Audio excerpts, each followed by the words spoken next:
tiếng già có na kia hùng đã xa ngắm la hoa lung ya kia đã về ninh mai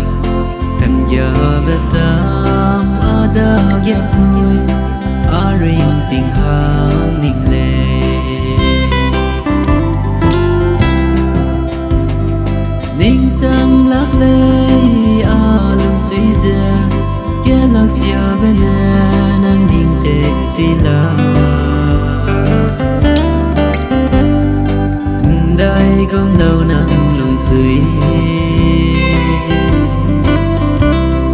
đây tên nàng lung mà pha chu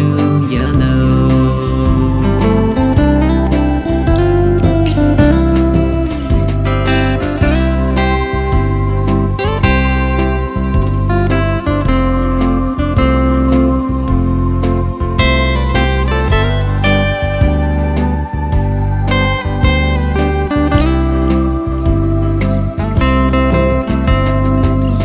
làm gia nàng lúng gia lý lâu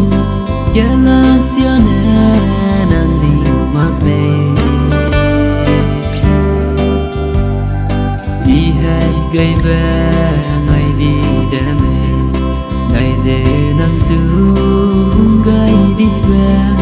đi mau để lấy nè mai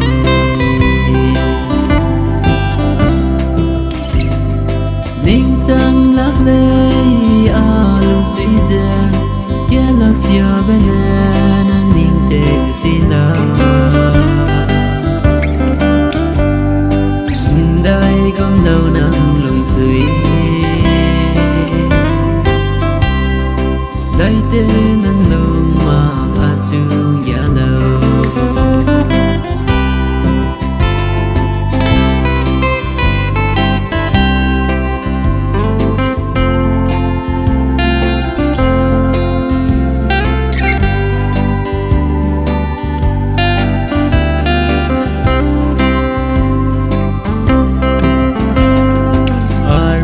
tình hà đi gai đầy dè à xóa ghé câu đầu mây bé ninh gai lu nang hè đi dè cả nè nang à nay promise ninh tàu cây đai mang đà